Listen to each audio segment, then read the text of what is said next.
Good morning students. Class 10th में आपका स्वागत है। मैं आपकी इंग्लिश टीचर मिसेस सुनीता। आज से आपकी इंग्लिश ऑनलाइन क्लासेस स्टार्ट हो रही है। तो आज हम पढ़ेंगे book first flight. First flight का आज हम पहला चैप्टर पढ़ेंगे। इस चैप्टर के बारे में मैं आपको बता देती हूँ। चैप्टर का नाम है ए लेटर टू गॉड। इसके राइटर है G.L. फ्यूंटेस। अब इसके करेक्टर की बात कर लेते हैं। करेक्टर में लेंचो है। लेंचो एक फार्मर होता है और ये हार्ड वर्किंग पर्सन है और हैज़ फेथ इन गॉड, और भगवान में इसका बहुत ज़्यादा फेथ होता है। और पोस्टमैन है, पोस्ट मास्टर है और अदर एम्प्लॉयज़ है जो पोस्ट ऑफिस में जॉब करते हैं। सारे ही करेक्टर हैं इनमें। अब थीम, इसकी थीम क्या है? Theme the Lencho was a poor man. Lencho एक इसमें गरीब आदमी था। He has blind faith in God, और इसका भगवान में विश्वास था बहुत ज़्यादा। So theme is that everybody should have faith in God in every situation. तो इसकी थीम यही है कि हमें हर परिस्थिति में भगवान के अंदर विश्वास रखना चाहिए। सिचुएशन चाहे अच्छी हो या ख़राब हो, हम अगर बिलीफ रखेंगे, भगवान में बिलीव रखेंगे तो हमारे सारे काम पूरे हो जाते हैं। अब है मैसेज। अब इसमें मैसेज होती है शिक्षा संदेश। इस चैप्टर से हमें क्या मैसेज मिलता है? We get message that we should have faith in God but it should be, it means faith should be logical. जो फेथ होता है वो लॉजिकल होना चाहिए। As postman and all employees collect money and send to Lencho, but Lencho called them bunch of crook that was not logically right। It means कि हमें इसमें से जो मैसेज मिलता है, एक तो ये मिलता है कि हमें बिलीव करना चाहिए, लेकिन वो बिलीफ जो हम कर रहे हैं वो लॉजिकल होना चाहिए। अब इसमें जो लेंचो था वो बिलीव तो करता था लेकिन वो थोड़ा सा लॉजिकल नहीं लगता था, इसीलिए हमें बहुत ही सोच समझ के हमें बिलीव करना चाहिए भगवान के अंदर। या किसी भी चीज़ को जब हम मानते हैं तो थोड़ा हमें उसके बारे में सोच लेना चाहिए। तो यही हमें इसमें मैसेज मिलता है। सेटिंग, सेटिंग होती है कि ये कहाँ पर ये चैप्टर लिखा गया था और किन परिस्थितियों में लिखा गया था। तो this story is written in Mexico. तो ये जो है स्टोरी मैक्सिको में लिखी गई थी। Once hail storm destroy the crops of farmer. एक फार्मर की क्रॉप्स को डिस्ट्रॉय कर दिया था किसने? हेल स्टोन ने। The farmer writes a letter to God to ask money for take care of his family. तो जो राइटर है इसमें है, जो फार्मर है, वो भगवान को लेटर लिखता है ताकि उसकी फैमिली कंटिन्यू चल सके, सरवाइव कर सके, इसलिए वो लेटर लिखता है। अब एक्सप्लेनेशन ऑफ चैप्टर। अब इस चैप्टर की मैं आपको एक्सप्लेनेशन बताती हूँ। Brief description of chapter. अब इस चैप्टर की ब्रीफ डिस्क्रिप्शन ये है कि Lencho was a poor farmer. Lencho क्या था? एक गरीब किसान था। He was waiting for downpour and shower. किस चीज़ की वेट कर रहा था वो? डाउनपोर होती है भारी बरसात, और शॉवर होती है बौछारें। तो वो वेट कर रहा था या तो भारी बरसात हो जाए या हल्की फुल्की बरसात हो जाए। One evening during meal time rain started to fall. एक शाम जब खाना खाने का समय होता है तो वह देखता है कि बारिश शुरू हो चुकी है। Lencho became very happy. अब लेंचो बहुत ज़्यादा खुश हो जाता है।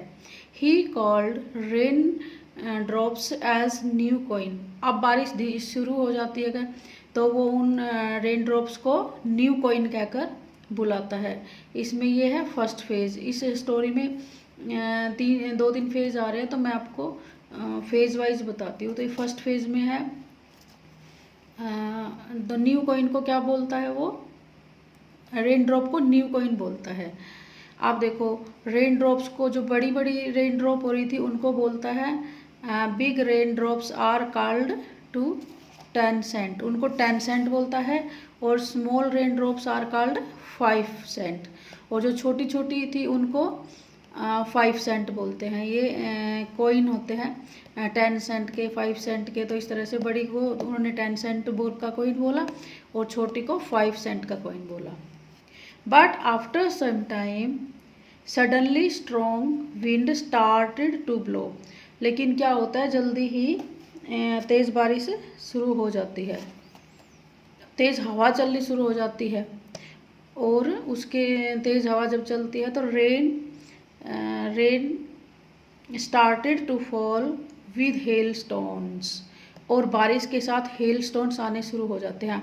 हेल स्टोन्स होते हैं ओले। रिजिम्बल विद न्यू सिल्वर कॉइन्स। अब हेल स्टोन्स को उसने क्या कहा, ये हमारा सेकंड फेज शुरू हो चुका है। एक फेज में बहुत ज़्यादा खुश हो रहा था, रेन ड्रॉप्स आ रही थी, उसको न्यू कॉइन्स बोला था इसने, और 10 सेंट का बोला था और 5 सेंट का बोला था। अब इसके बाद सेकंड फेज हमारा शुरू होता है। उसमें क्या होता है कि जो विंड थी वो बहुत ही स्ट्रोंगली ब्लो करना स्टार्ट कर देती है। और जो रेन थी started to fall with hailstones. और किसके साथ आना शुरू हो जाती है, जो रेन थी उसके साथ हेल स्टोन्स यानी कि ओले बरसने शुरू हो जाते हैं। अब इन हेल स्टोन्स को क्या कहा गया है, इनको कहा गया है न्यू सिल्वर कॉइन। अब Lencho also called hail stone as frozen pearls. अब ये जो ओले थे, हेल स्टोन्स थे, ये थोड़े थोड़े वाइट कलर के मोती जैसे लग रहे थे, इसलिए लेंचो उनको फ्रोजन पीरल्स भी कहकर बोलता है। Lencho hope to passes quickly.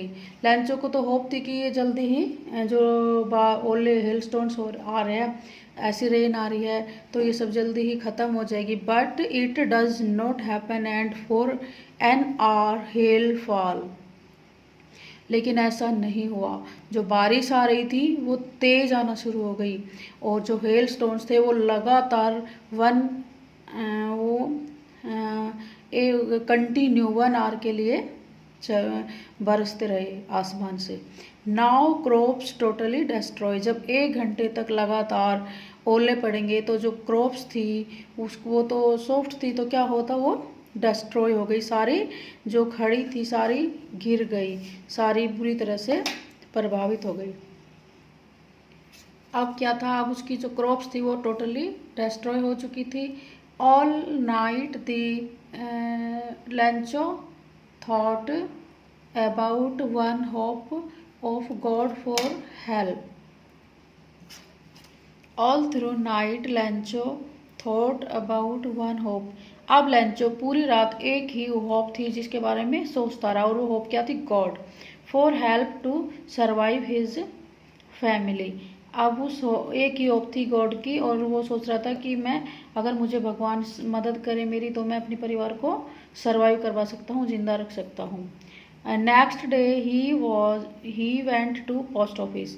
अब नेक्स्ट डे वो पोस्ट ऑफिस जाता है and wrote a letter to God. और गॉड को लेटर लिखता है। क्या लिखता है, आई नीड 100 पीसोस, कि मुझे 100 रुपये की, मुझे 100 पीसोस की ज़रूरत है। पीसोस होती है मैक्सिको की करेंसी है, तो वो इसलिए 100 पीसोस की डिमांड करता है। पोस्टमैन सा दिस लेटर। अब पोस्टमैन ने इस लेटर को देखा and brought to postmaster, और पोस्ट मास्टर के पास लेकर आ गया। They opened it and read. उन सब ने उसको खोला और पढ़ा। The postmaster was kind person. अब जो पोस्ट मास्टर था वो काइंड पर्सन था, इसलिए he decided to help farmer. इसलिए उसने फार्मर की लेंचो की मदद करने के लिए सोचा। अब आगे देखिए, all employees of post office called all employees of post office collect money and send to Lencho. अब जितने भी पोस्ट ऑफिस में एम्प्लॉयज थे उन सब ने क्या किया, उन सब ने पैसे इकट्ठे किए और लेंचो को भेज दिए। Send to Lencho. अब क्या था, when Lencho got money order. जब लेंचो ने मनी ऑर्डर को प्राप्त किया एंड ओपन इट, और उसको खोला, लेंचो फाउंड मनी 70 पीसोस।